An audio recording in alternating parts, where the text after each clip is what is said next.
What's up YouTube? Georgia Silver Hunter back, and today we will be doing a mixed coin roll hunt. We've got $350 worth of quarters, and we have $150 worth of dimes. Now, I will make this video part of our Hunt and Fill series for quarters because I am still working on this America the Beautiful set, and I am only missing a handful of quarters. Looks like it's about 7 or 8 there on the Denver side, and 4 on the Philadelphia side. So we will be checking all of our quarter finds at the end to see if we can wrap up this book. So with that said, let's jump into it.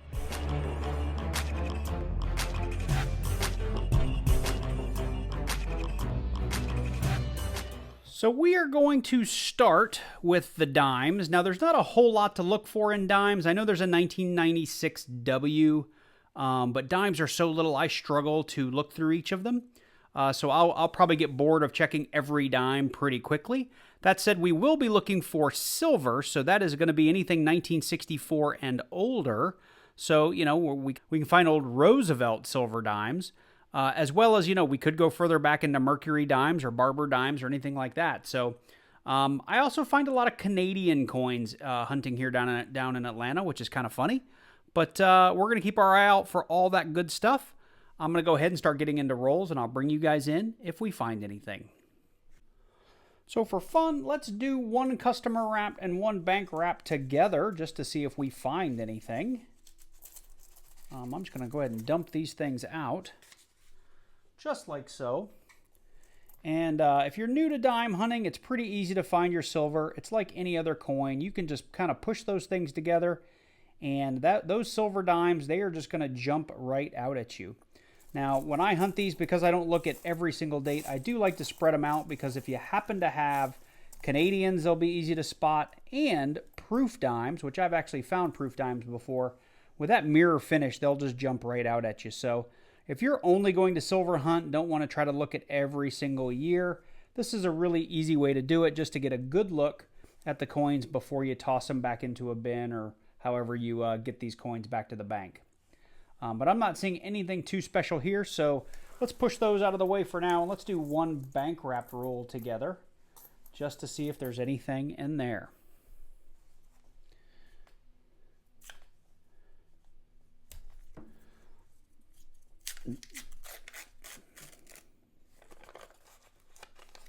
All right. We do have one really silvery looking guy here, but I just think that's going to be, it's missing its copper edge. That's just a 2016 Denver. Let's see here. We got something else down here interesting right here. What is that? I mean, it really wants to be silver. Looks like somebody might have painted it. I think it's just a 1967 though. Yeah, it is. Let me put it under the scope. My computer went to sleep on me. I was thinking we might have gotten really lucky here in roll number 1, but I don't think so. Yep, it's just a 1967. Okay, well, just like that customer wrap roll, let's just kind of spread these out. Make sure we don't have any cool Canadians hiding in there. All right, I'm not seeing it, not seeing any proofs, anything like that, so I'm going to go ahead and go off camera and start getting through these dimes. I'll be honest with you, we'll probably get straight to the wrap up because I'm not finding a lot of silver in my dimes lately. So hopefully I will see you soon. So I've got 8 rolls left, and I just picked up this one, and it feels like it's got maybe some pennies or something in there. I don't know if you can see it in the paper, but we've got some larger coins than just dimes in there. You know what? Let's weigh it too. Let's see what we got. So a typical, a typical roll of dimes, I think, weighs about 114 grams, if I recall. Yeah, about 114. This guy that feels like it's got bigger stuff in it. Let's see here. We're a bit heavy, so it could be silver. It could just be like a penny or something in there. So let's take a look together. Sorry, I'm just gonna. Yeah, it's something. Yeah, I see it. It's a penny. I might have to poke it out from the other side here. Let's see. Get those out. There we go. Still something stuck in there. There we go. Yep, we got a penny. It's like a 1959 though. It's in really bad shape, but it is a 1959, almost a wheat penny. 58 would have been a wheat penny, and we have, looks like a zinc penny, 1990 maybe, that has just been whittled away to nothing. Let's see if I can stack these back up and check for silver. Nothing there. I'm going to hang on to that copper penny though. Put that aside. That means I was probably also duped out of some dimes in this roll, which means it was a little bit light, but that's okay. I have come to expect losses when I do customer wrapped rolls. Let's check them out here. So I'm not seeing any silver in there either. Let's pull that penny. Well, I got you. Let's go ahead and do one more roll. It's been really not very eventful here in these dimes. Even the custom, or even the bank wrapped rolls were pretty crummy. Nothing to speak of.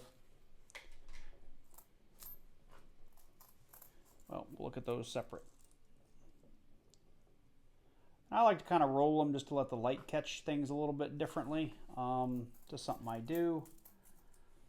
Sometimes a silver will jump out a little bit better. And a silver dime is, unfortunately, the Canadians are the same way.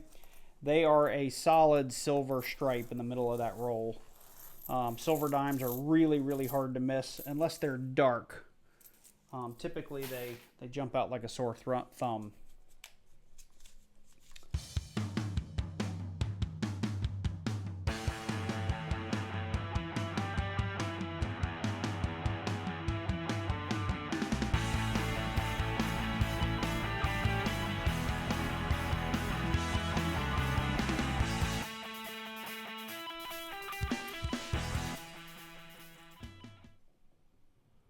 So no last roll silver for the dimes. So like I said earlier, didn't have high expectations for the dimes, but every now and then when I can get them, I like to try to pick them up. And I was struggling to find boxes today, so I just took what the bank had. Okay, so let's go ahead and get on to these quarters. Okay, well, looks like we are ready to get into the quarters. So let's do a couple of customer wrapped here together, and then I can go off camera and hunt and bring you in just for the finds. Now, if you're new to coin roll hunting, I have a document in the description down below that has everything that we'll be looking for today, but there's a lot of the state quarter errors and the America the Beautiful errors. We will be looking for bicentennials. We will be looking for silver. There's a lot of things, so I would recommend you download my document and look. I'll try to call out a few things as I go through these quarters, like this is the 1983, and there is a spitting eagle. I want to look at that one under the scope. I don't think that's it, though. Here's a bicentennial. We hang on to those. Now, the Denver does have a DDO, and I'll check that out under the scope as well. If it happens to be one, I will bring you guys in and show it off. I also need to pay attention to 2010, 11. Like, here's 12. We want to hang on to those because that's mainly where I'm missing in the book. 10, 11, and 12. We have a lot of the drooling Georges we want to keep an eye out for. 66 has a DDR. We'll check that out under the scope. There's a 2013. We'll check that to see if it needs to go in the book a little bit later. There's a 2012. Always hanging on to those earlier years. I'm not seeing the DDO, or I'm sorry, not seeing the drooling George. There's another bicentennial. There's a filly. So we'll put those up there.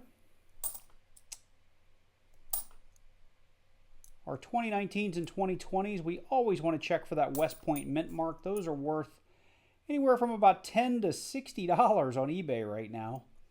This one, the Maya Angelou, has a bird's nest and an extra earring. We'll check out that. Hopefully we'll find something there. The Man Killer has a die chip in the hair. I didn't see it. Typically you can see it with the naked eye. So this is what it's kind of like to hunt through quarters. There's a lot of stuff to know. It's a lot of fun to hunt quarters, but you do need to do a little bit of research before you jump into them because there is so much to look for. And there's even more out there than what I look for. There's you know, 15, 20 things I look for, but there's lots more. Okay, well, I'm going to go ahead and go off camera. I will bring you guys in if we find anything interesting. So we have about 160 in quarters left to go, and we're on our first kind of, I would call it maybe significant find, if you could call it that. But nearing the end of the roll, we came across a San Francisco business strike. These are actually more rare than the West Point quarters, but just people aren't paying much money for them, which kind of shocks me a little bit. And I have noticed from other coin roll hunters, myself included, these San Francisco business strikes have just been flooding the market lately. And this is one that I have a lot of. This is the 2018 Minnesota, the Voyageurs. I have a bunch of these, and a number of them are in a lot better shape. But just wanted to bring you in. It's our first one, San Francisco. I did also find, finally, one of the Drooling Georges, and you can see it without me putting it under the microscope. It's where there's a little dye chip, causing there to be what looks like a little drool mark down George's mouth there. This is on it's on all of the new women's series quarters so far. This is the Maya Angelou quarter. All the rest of them have been pretty clean though, which is unusual. I have been adding to the stack of bicentennials, and I have a bunch of 2010s through 2013s, both in Philadelphia and Denver, to see if they're going to fill the book.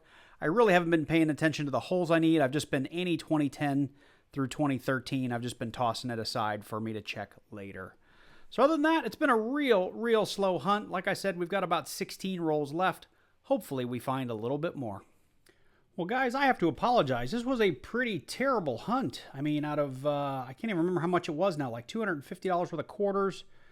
It's pretty bad. We just have this one San Francisco business strike. We had one Maya Angelou Drooling George. We did end up with 3, 6, 7 Philadelphia bicentennials and 5 of the Denver bicentennials. The Denvers were checked for the DDO and it did not exist. I did go through all of the 2010 through 2013s that I pulled, and the only thing that's going to be a book filler is this 2012 Denver, and it's actually in pretty good shape. We'll just bring you up here. There's that 2012. This is the Denver side of the book. So I'm going to plug that into that Puerto Rico hole, and that'll get us a little bit closer to finishing out. That'll leave us with 7 more holes to fill on the Denver side, and of course, we still have the 4 holes on the Philly side. So apologies for the bad hunt. You know, we did, I think it was like 150 in dimes, and maybe it was 350 in quarters. I can't remember now. I think it was 350. I don't think I've ever done a hunt of that much money and found so little, outside of $50, of course. So that said, hopefully next week I can get back on boxes of things. I seem to do a little better with quarters out of bank wrap boxes than I do out of customer wrap quarters. I don't do dimes that often for the very reason that you saw today. You can burn through $200, $300, $400 in dimes and really not have much to look at and not have much to show for your time. So I just do it when I can't find anything else. So anyway, apologies for the short video. Apologies for not having a ton of finds, but I show you guys what the boxes produce. You know, I don't ever stuff boxes. I don't ever make up finds. You see what I see. So it is what it is. So if you like this video, drop on down below, click that like button, leave me a comment. If you're new to the channel and you like coin roll hunts, please do consider clicking on that subscribe button and clicking on that little bell and selecting all so you get notified each and every time I release a new video. And with that said, I hope you guys take care. I do look forward to seeing you in the next one. Hopefully the next one we have a few more finds than we had in this one. Bye now.